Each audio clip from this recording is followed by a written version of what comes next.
Қайырлы күн достар. Бүгін мен ең оңай, ең тез дайын болатын тағамдардың бірі макарон дайындаймын.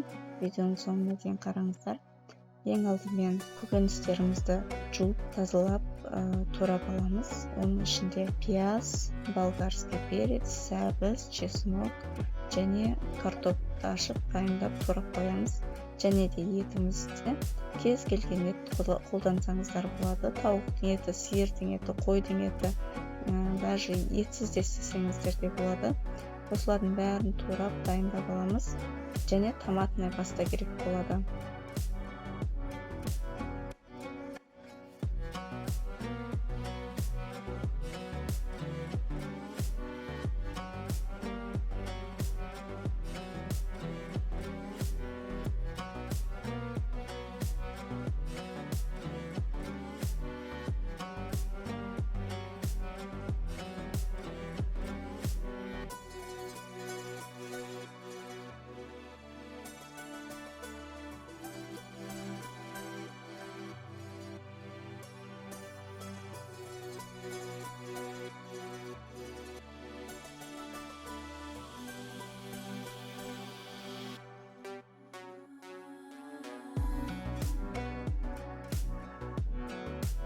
Ендігі кезекте қызып тұрған қазанымызға майымызды саламыз. Бұл жерде сұйық май қолдансаңыздар болады, сары май қолдансаңыздар болады. Өздеріңіз қалаған майды қолданып, осылай қызып тұрған майымызға пиязымызды, етімізді салып, жақсылап қуырып алатын боламыз.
Мінекей осылай пиязымызды, етімізді жақсылап қуырып аламыз. Қуырып жатқан кезде дәміне қарай тұз, бұрыш салсаңыздар болады. Және көкөністерімізді салып, жақсылап қуырып, томатный пастамызды да қосып, қуырып алатын боламыз.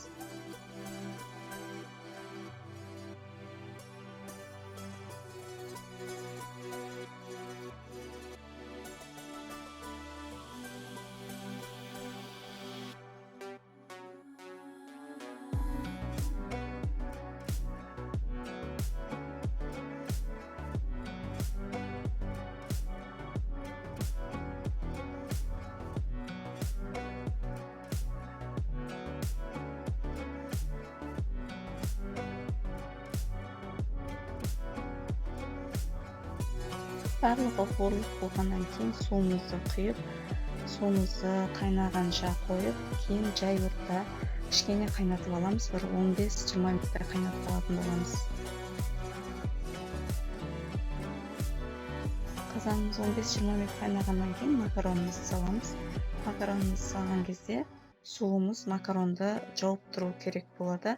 Өйткені барлық макаронымыз ісінеді, өзіне суын тартады, таза пісіп шығатын болады. Және де макаронды сап болғаннан кейін қазанымыздың бетін жауып, өте жай отқа қойып, 5-10 минуттай қайнатып пісіріп алатын боламыз.